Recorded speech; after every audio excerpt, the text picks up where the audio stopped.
Differential equation क्या होता है? डिफरेंशिएशन के फॉर्म में जब कोई इक्वेशन लिखा जाता है, नाम से ही पता चल रहा है ना। अब ये डिफरेंशियल के फॉर्म में आप कैसे लिखेंगे, डिफरेंशिएशन के फॉर्म में कैसे लिखेंगे, तो कैसे होगा डिफरेंशियल इक्वेशन? उससे पहले हम लोग कुछ डिफरेंशियल इक्वेशन के मतलब को देख लेते हैं। हम लोग डिफरेंशिएशन जानते हैं करना, है ना।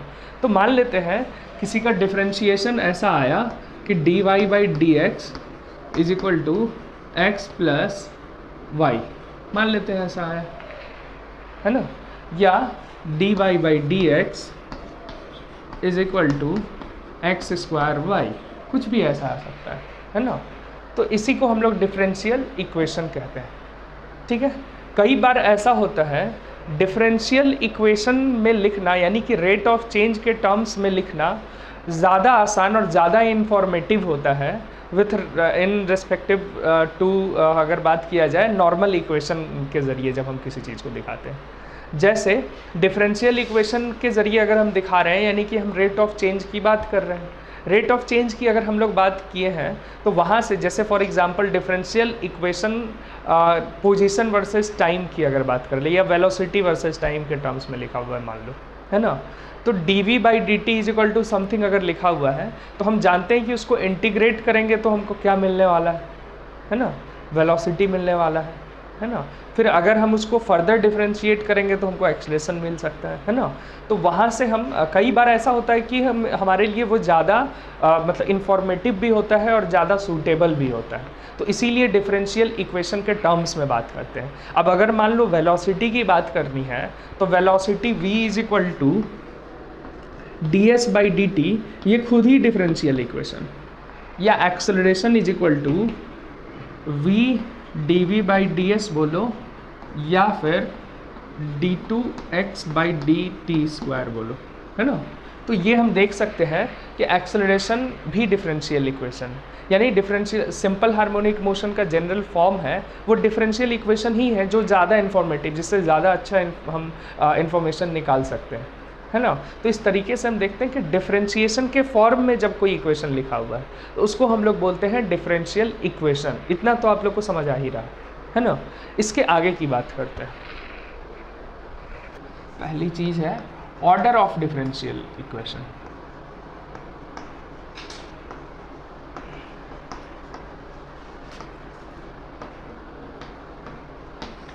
ऑर्डर किसको कहते हैं?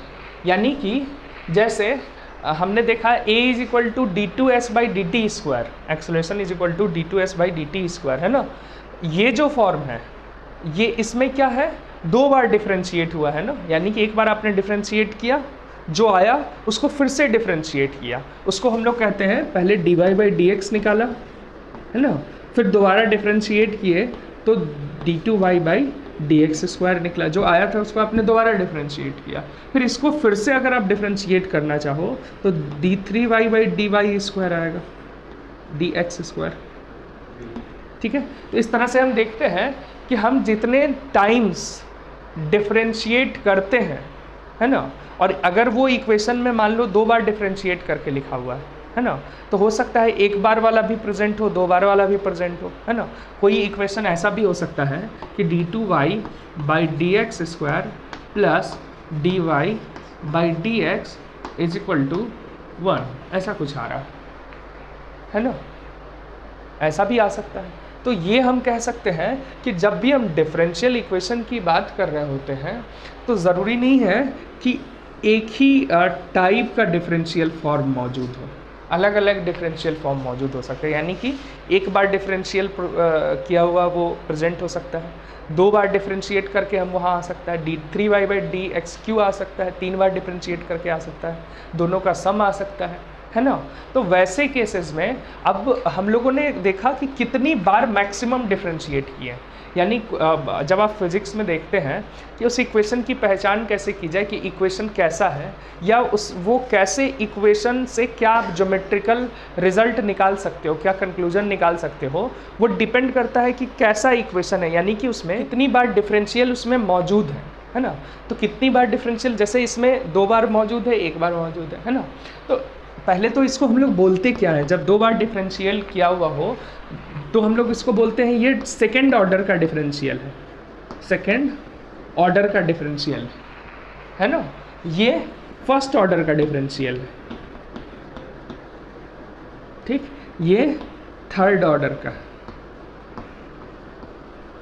ठीक, and so on d n y by d x का पावर n, ये nth ऑर्डर का डिफरेंशियल है,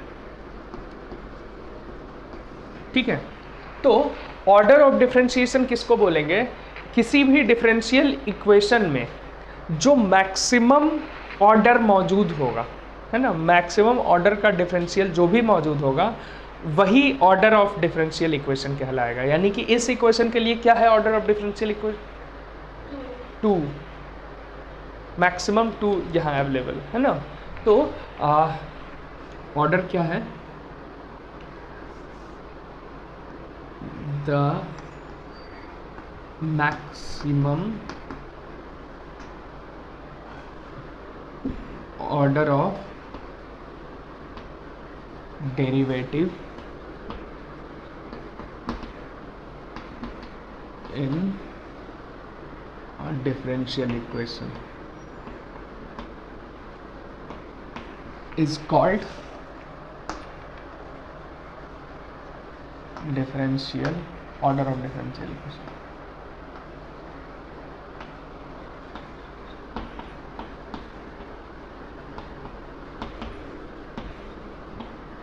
ठीक, यानी कि ऑर्डर उसको कहेंगे जो मैक्सिमम ऑर्डर होगा डिफरेंशियल का, right. Degree of differential equation क्या कहलाएगा? जैसे हमारे पास dy बाई डी एक्स है, हमेशा याद रखना डिग्री देखना है तो हमको देखना होगा डिफरेंशियल कौन सा है ना। मान लो ये इसका पावर 3 है plus x is equal to y, या मान लो एक्स वाई, ठीक है। तो इसमें इसका डिग्री कितना है? dy बाई डी एक्स का पावर आपको चेक करना है, डेरिवेटिव का पावर 3 है ना। तो इसका डिग्री हो जाएगा 3, ठीक। हाँ रुको, और क्या होगा? इसका ऑर्डर क्या होगा? 1 होगा। यहाँ तक ओके है ना। अगर हम कहें ऐसा मौजूद है d2y by d x square plus dy by d x का power 2 plus is equal to x y. अब ऑर्डर 2 है, अब डिग्री 1 कहलाएगा। हमेशा हाईएस्ट ऑर्डर का डिग्री आपको चेक करना है। तो हाईएस्ट ऑर्डर ये है और उसका डिग्री, ठीक ठीक है। अब देखो डिग्री जो होना चाहिए वो उसमें 2 चीज़ है। एक तो पूरा इक्वेशन पॉलिनोमियल के फॉर्म में होना चाहिए, साइन एक्स कॉस एक्स ई का पावर एक्स एक्सपोनेंशियल। जो इनफाइनाइट पॉलिनोमियल बनता है, मतलब जिसका एक्सपेंशन, वो नहीं होना चाहिए। नॉर्मल पॉलिनोमियल के फॉर्म में होना चाहिए, तभी आप डिग्री की बात करेंगे, वरना डिग्री अनडिफाइंड, ठीक है। नॉर्मल पॉलिनोमियल होना चाहिए, यानी एक्स वाई के टर्म्स में होना चाहिए सिर्फ। दूसरी बात, जो हाईएस्ट डेरिवेटिव है, यानी कि आपने जितनी बार मैक्सिमम डिफरेंशिएट किया है ना, उसका आपको पावर चेक करना है। तीसरी बात, पावर जो होना चाहिए सबका वो होल नंबर में होना चाहिए। ऐसा नहीं होना चाहिए पावर 1/2 आ गया, पावर 1/3 आ गया, है ना। हाँ, मतलब पॉलिनोमियल में पावर फ्रैक्शन में नहीं होता, नहीं नेगेटिव होता है ना। हाँ, पॉलिनोमियल का फॉर्मेशन होना चाहिए, ठीक है। तो इसी को डिफाइन करते हैं, फिर कुछ एग्जाम्पल पे चलेंगे। डिग्री ऑफ डिफरेंशियल इक्वेशन किसको कहेंगे? Power of highest degree term, highest degree derivative term is called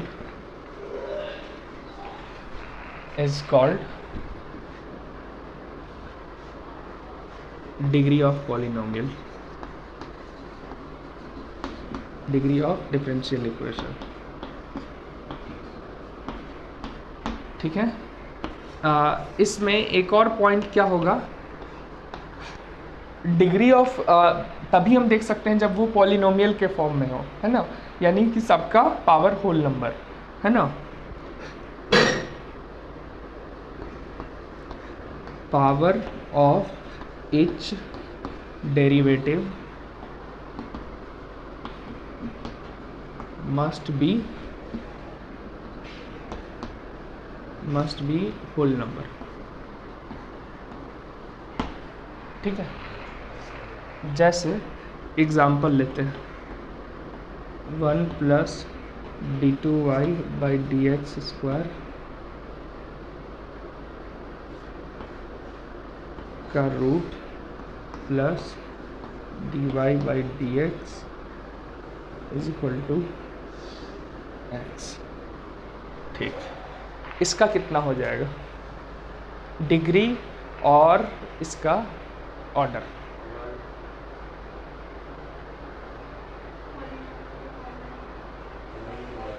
अभी पॉलिनोमियल के फॉर्म में नहीं है, रूट आ गया ना, पावर 1/2 आ रहा है, तो आप इसको क्या करेंगे, पॉलिनोमियल के फॉर्म में लिखेंगे, यानी 1 plus d2y by d x square is equal to x minus d y by d x का पावर 2।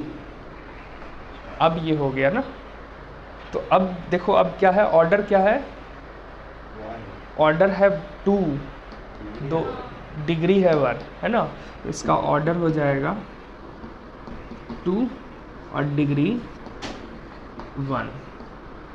समझ आया? इसको हम कैसे करेंगे, d3y by d x cube का power 3/2 is equal to d2y by d x square plus 1 minus dy by d x. अगर power 2 कर देंगे तो यहाँ 2 हट जाएगा, तो डिग्री भी 3 आया। और हाँ, अब एक चीज़ यहाँ पर power again power 2 both side कर सकते हैं, है ना, तो हमको देखना है कि मिनिमम उसमें हो, मिनिमम टाइम्स पावर, यानी मिनिमम होल नंबर। ऐसा नहीं कि आप इसका 2 करेंगे तो यहाँ 6 बनेगा, वहाँ 4 बनेगा, वो भी होल नंबर में होगा, है ना। तो होल नंबर हो लेकिन मिनिमम वैल्यू के साथ एग्जिस्ट करता हो। आप इसको ऐसा भी कर सकते हैं, अगेन स्क्वायर करेंगे तो यहाँ 6 यहाँ 4 हो जाएगा ना, तो अभी भी उसको डिफाइन कर रहा है अभी भी, लेकिन इसका डिग्री कितना हो गया, 6 हो गया, है ना। तो अगर रूट के फॉर्म में, अगर ऐसा फॉर्म है जब आप इसको बढ़ाते हैं, जब उसको आप बोथ साइड स्क्वायर करते हैं, तो याद रखना मिनिमम पावर होना चाहिए, है ना। हाँ, और अगर ऐसा ही लिखा हुआ है तब डिग्री 6 कहलाएगा, ऑर्डर 3 कहलाएगा। अगर इसी फॉर्म में पहले से लिखा हुआ नहीं लिखा हुआ है तो मिनिमम पे आपको ला के छोड़ना है, ठीक है। हाँ, तो ये था डिग्री ऑफ डिफरेंशियल इक्वेशन और ऑर्डर ऑफ डिफरेंशियल इक्वेशन, मतलब क्या होता है। अब है linear differential equation. Linear differential equation, linear differential equation में चाहे किसी भी ऑर्डर का डेरिवेटिव हो, उस सब का पावर 1 होना चाहिए, और उसका जो कोएफिशिएंट है डिफरेंशियल कोएफिशिएंट, डिफरेंशियल कोएफिशिएंट कहते हैं कि किसी भी डेरिवेटिव के साथ चाहे वेरिएबल हो या कांस्टेंट हो, उस पूरे को डिफरेंशियल कोएफिशिएंट कहते हैं, है ना। तो उसके साथ कोई डिफरेंशियल कोएफिशिएंट भी नहीं होना चाहिए, है ना। All the derivative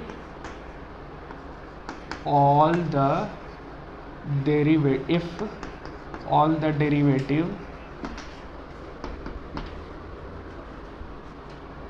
term is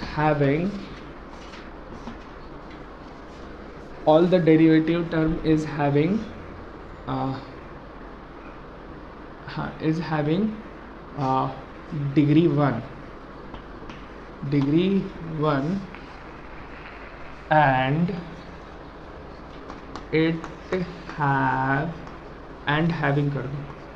having no variable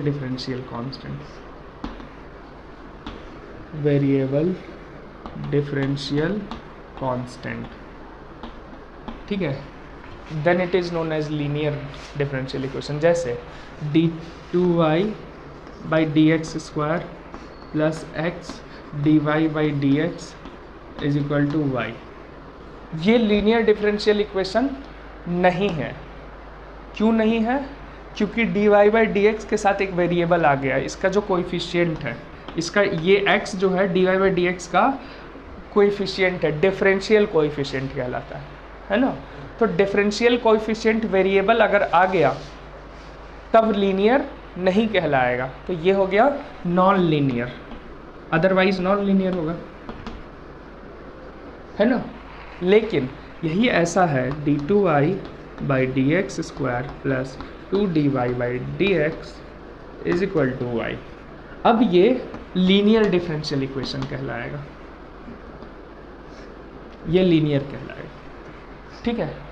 या फिर ऐसा रहता d3y by d x cube plus 5dy d2y by d x square is equal to Y.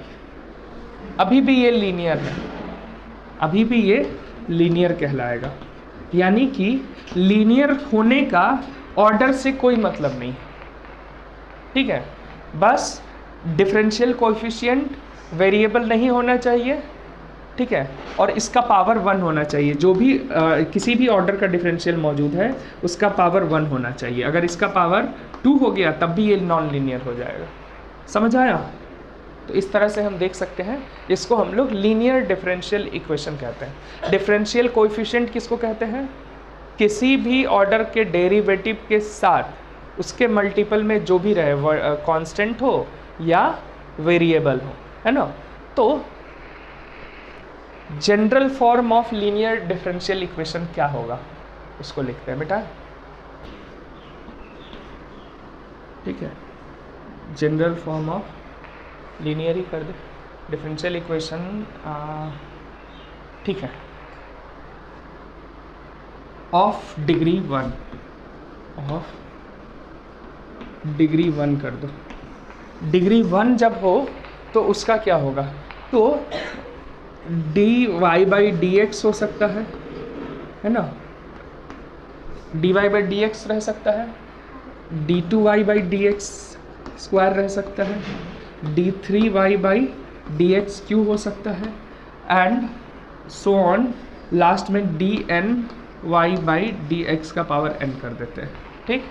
सबका डिफरेंशियल कोएफिशिएंट हो सकता है ना, और एक इंडिपेंडेंट ऑफ डेरिवेटिव वाला टर्म भी होगा, है ना, जिसको हम लोग लिख देते हैं, मान लो p लिख देते हैं, p0 लिख देते हैं, ठीक। तो ये p1 लिख देते हैं, इसको p2 लिख देते हैं, इसको p3 लिख देते हैं, एंड सो ऑन, इसको pn लिख देते हैं, है ना, इज इक्वल टू 0। यही हो जाएगा, है ना। लेकिन p1 p2 p3 pn क्या है? कांस्टेंट नहीं है, यही है। ये कोएफिशिएंट ऑफ डिफरेंशियल डेरिवेटिव है ना, कोएफिशिएंट है ये डिफरेंट टर्म्स का, है ना। तो डिफरेंशियल कोएफिशिएंट है, तो हम यहाँ लिख देते हैं p1 where p1 p2 p3 pn are differential coefficient, ठीक। डिफरेंशियल कोएफिशिएंट वेरिएबल भी हो सकता है, वो कांस्टेंट नहीं, यानी कि ये सब एक्स वाई पे डिपेंड करने वाली क्वांटिटीज, ठीक है। ये डिग्री 1 का जनरल फॉर्म कहलाता है, ठीक है। अब आते हैं फॉर्मेशन ऑफ डिफरेंशियल इक्वेशन पे, यानी कि आपके पास कोई इक्वेशन दिया हुआ है ना, किसी लाइन का equation y is equal to m x plus c दिया हुआ है, आप उससे डिफरेंशियल इक्वेशन कैसे बनाने वाले हैं, है ना। इसी को हम लोग फॉर्मेशन ऑफ डिफरेंशियल इक्वेशन में हम लोग देखेंगे, है ना। तो ये है अब formation of differential equation. Formation of differential equation क्या होता है, ठीक है।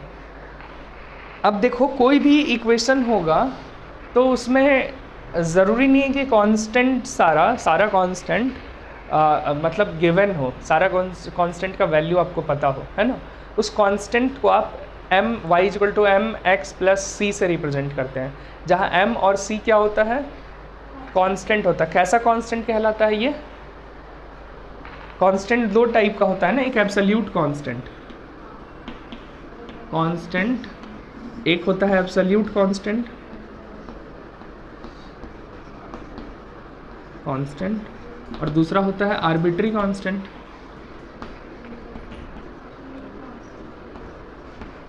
ठीक, एब्सोल्यूट कांस्टेंट जिसका वैल्यू आपको पता है, आप पुट कर रहे हैं, जैसे y is equal to 2x plus 3।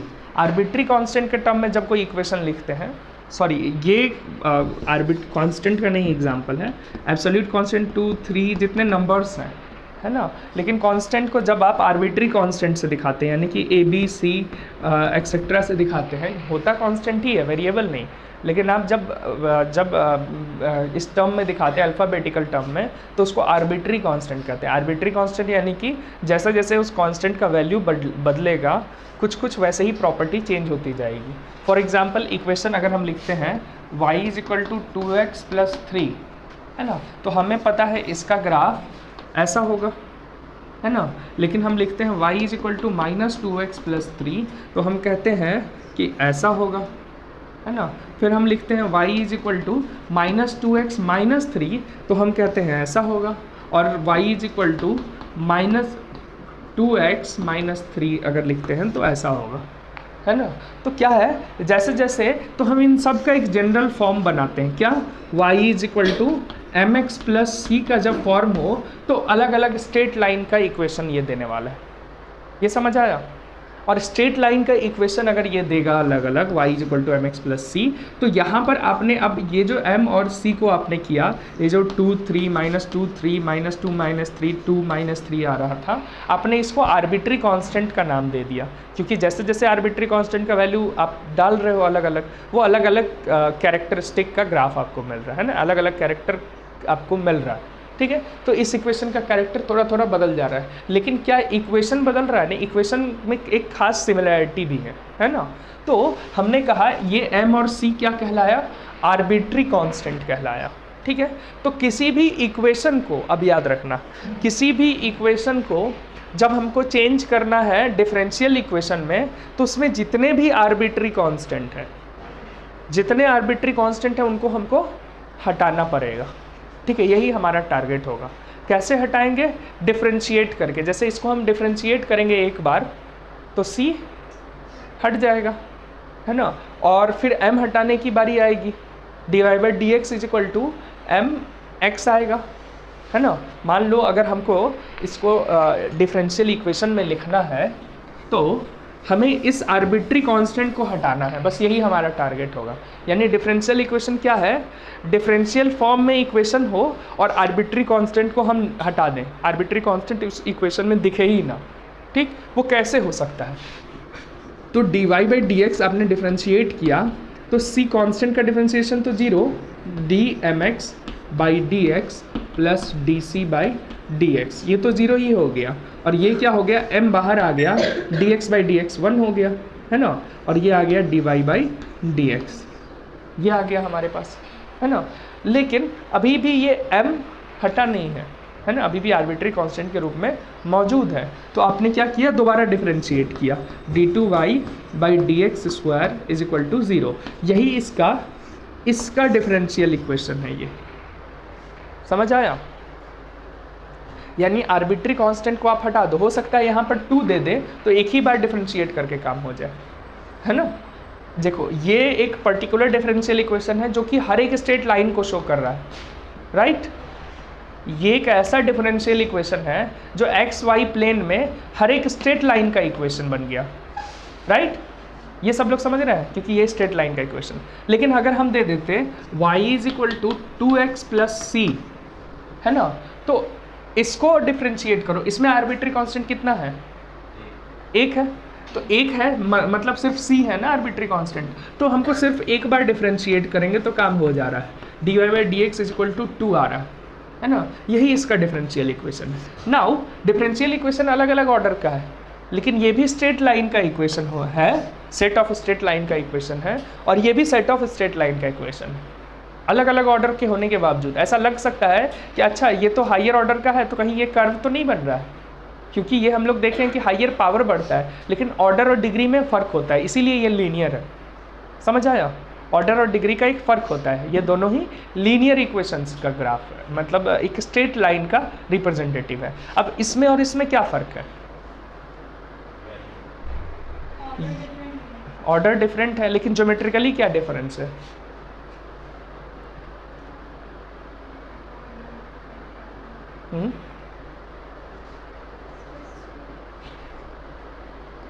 इस जो डिफरेंस इसमें और इसमें होगा वही डिफरेंस इसके डिफरेंशियल इक्वेशन में भी होगा। तो इसमें और इसमें क्या डिफरेंस है? और ज्योमेट्रिकली दोनों ही straight line, set of straight line है, लेकिन फ़र्क क्या है? हाँ एग्जैक्टली इसमें क्या है, ये हर एक लाइन का इक्वेशन है जो एक्स वाई प्लेन में एग्जिस्ट करता है, जबकि ये सिर्फ उस लाइन का इक्वेशन है जिसका स्लोप 2 है ना। ये ऑल पैरेलल लाइन का इक्वेशन है जिसका स्लोप 2 है, जबकि ये हर एक लाइन का इक्वेशन है। फ़र्क समझ आ रहा है? तो ये अब देखो डिफरेंशियल इक्वेशन भी हमको वही फ़र्क दे रहा है। dy by d x is equal to 2 मतलब slope is equal to constant, dy by d x मतलब स्लोप ना, स्लोप इज इक्वल टू 2। अब स्लोप इज इक्वल टू 2 हमेशा स्ट्रेट लाइन का ही रहने वाला है, कर्व तो नहीं बनेगा, है ना। तो जितने भी स्ट्रेट लाइन होंगे जिसके स्लोप 2 है उन सब का इक्वेशन है ये। आप इसको देख के भी बता सकते हैं। समझ आया? है ना। तो इस तरीके से हम कह सकते हैं कि ये डिफरेंशियल इक्वेशन बहुत कुछ कह देता है, आप देख के भी बता सकते हो ज्योमेट्रिकली। क्लियर है ना। तो फॉर्मेशन ऑफ डिफरेंशियल इक्वेशन में कैसे फॉर्मेशन करना हुआ?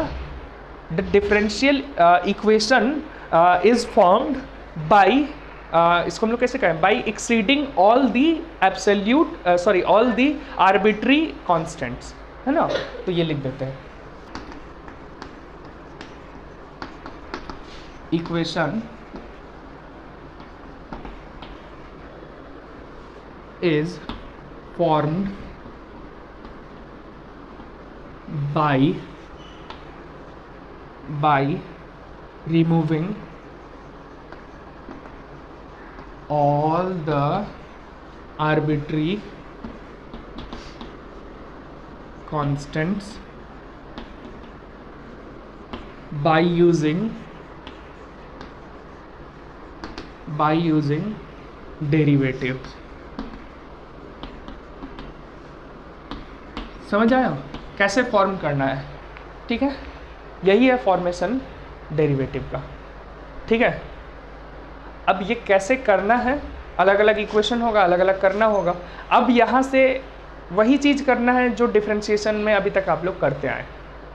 ठीक है, डिफरेंशिएशन और इंटीग्रेशन करते आए हैं, अब यहाँ से वही पूरा रिपीट होगा। ठीक है, जैसे कुछ क्वेश्चंस ले रहे हैं, y square is equal to 4ax, ये पैराबोला का इक्वेशन है ना। कैसे पैराबोला का इक्वेशन है? किस तरह के पैराबोला का इक्वेशन है? वैसा पैराबोला जो जिसका एक्सिस एक्स एक्सिस पर लाई करता हो, इस तरह के पैराबोला का है ना, और जो 0 0 से पास करता हो, है ना। उन सारे पैराबोला का इक्वेशन हो सकता है ऐसा, हो सकता है ऐसा।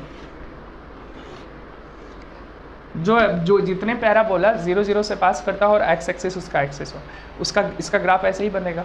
लेकिन अलग अलग ग्राफ कई सारा पैराबोला इसलिए मिल रहा है क्योंकि यहाँ आर्बिट्री कांस्टेंट आ गया। तो आपको क्या करना होगा, इसको हटाना है। हटाने के लिए कीजिए, कैसे हटाइएगा? dy by d x, dy by d x कुछ आया डिफरेंशियल इक्वेशन? हाँ ठीक, अब इसको बोथ साइड डिफरेंशिएट करते हैं। इधर हो जाएगा dy square by d x. अब यहाँ dx नहीं लिख सकते, चेन रूल लगाना पड़ेगा क्योंकि y है। तो dy into dy by d x is equal to 4a dx by d x 1 होंगे।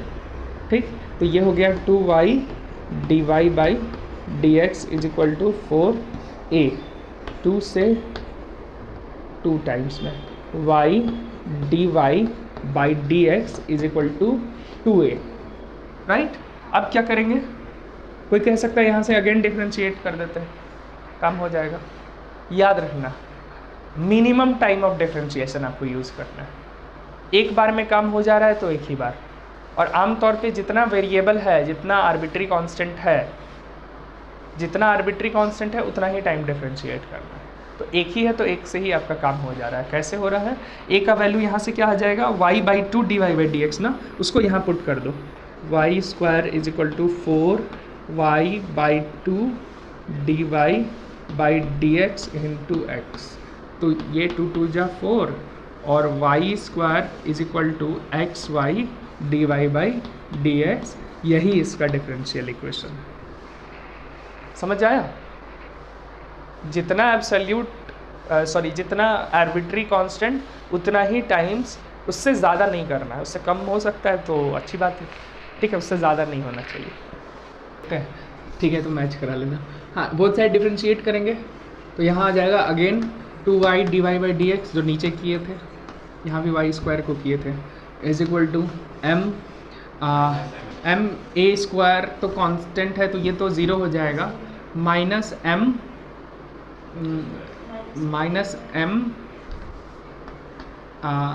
इंटू 2x डिफ्रेंशिएट करेंगे तो, ठीक, यानी कि अगेन डिफ्रेंशिएट करना होगा। दो वेरिएबल है ना, दो एब्सोल्यूट है ना, सॉरी आर्बिट्री कांस्टेंट, तो 2 कैंसिल है, ठीक है।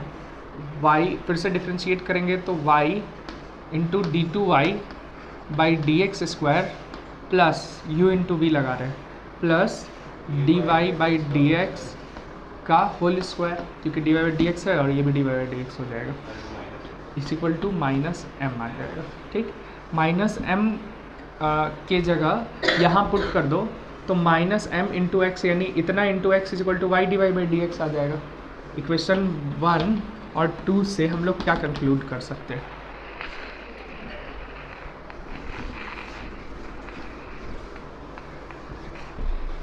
इक्वेशन 1 और 2 से यहाँ -1 m का वैल्यू पुट कर दो तो y dy/dx is equal to y d2y/dx² plus dy/dx का होल स्क्वायर, इस पूरे में x से मल्टीप्लाई, यही इसका डिफरेंशियल इक्वेशन हो गया, ठीक है। ये ज़्यादा आसान है ना, इसको निकाल के पुट कर देना। हाँ, तब भी हो जाएगा। कहाँ पे, फर्स्ट वाले में, इसमें तो a रह जाएगा ना, एक आपका सेट है, इसमें क्यों करेंगे, इसमें क्यों नहीं करेंगे जहाँ a नहीं आया, ये ऑलरेडी नेगलेक्ट हो चुका है ना, दो आपका है ना। हाँ, कहीं भी आप डाल सकते हैं, लेकिन ये आर्बिट्री कांस्टेंट नहीं होना चाहिए, बस ये याद रहे। इसमें पुट करेंगे तो a आ जाए, आर्बिट्री कांस्टेंट आ जा रहा है, इसमें कर रहे हैं तो नहीं आ रहा है, तो इसी में करेंगे, और कोई ऑप्शन ही नहीं है हमारे पास, है ना। देखो, इसको डिफ्रेंशिएट करेंगे तो u into v x into dy/dx plus y into dx/dx is equal to a e का power x minus b e का पावर माइनस x, ये आ रहा है ना। अच्छा, फिर से एक बार दो बार तो अलाउड है ना डिफ्रेंशिएट करना, यहीं पे कर देते हैं, x d2y/dx² plus dy/dx plus dy/dx, तो यहाँ 2 लिख देते हैं, 2 dy/dx is equal to a e का power x plus b e का पावर माइनस x। इसको पुट कर देते हैं यहाँ 1 में, है ना, तो आ जाएगा xy is equal to x d2y/dx² plus 2 dy/dx, यही हो गया, इजी। देखो c तो बाहर आ जाएगा, इसको डिफ्रेंशिएट करना है, c dy प्लस c का whole square by d, chain rule लगा रहे हैं, y plus c into dy plus c by dx is equal to dx by dx, ठीक। तो ये हो जाएगा c 2 into y plus c, और dy/dx तो dy/dx ही रहेगा और c का 0 हो जाएगा, इज इक्वल टू 3x²। बताओ ये होगा, ये सबको ठीक है ना। हाँ, तो अब क्या हो गया, c देखो 2cy plus 2c square into d y by d x is equal to 3x square आया, ठीक है। तो यहाँ से आ गया, सबको एक साथ कर लेते हैं, रुको हाँ ये छूट गया था, ठीक है। 2c square d y by d x, ठीक, 2c square d y by d x plus 2cy minus 3x square is equal to 0, ये होगा, ठीक। इसको फिर छूट गया, हाँ 2cy d y by d x, d y by d x minus 3x square is equal to 0, ठीक है। ये आया हमारे पास। अब इसके आगे c में देखो क्वाड्रेटिक आ रहा है, तो c is equal to minus b का value 2y d y by d x minus 2y d y by d x plus minus under root b square minus 4ac, b square कितना है 4y square d y by d x का whole square minus 4a का value 2 d y by d x, यानी कि 8 3 जा 24 d y by d x और minus से plus बन जाएगा और यहाँ एक्स स्क्वायर आ जाएगा, ठीक। बाई हो गया 2a, 2 जा 4 D y by d x. सी का वैल्यू ये आया है, सी का वैल्यू को कहाँ पुट करना होगा, यहाँ पुट कर दो, चाहे ऊपर में पुट करेंगे स्क्वायर है, यहीं पे पुट कर दो, है ना, यहाँ पे जहाँ जहाँ सी है वहाँ पुट कर देंगे, तो यही होगा। हाँ इक्वेशन में ढा दिए, इसीलिए करें, यहाँ पुट कर दो, ठीक है।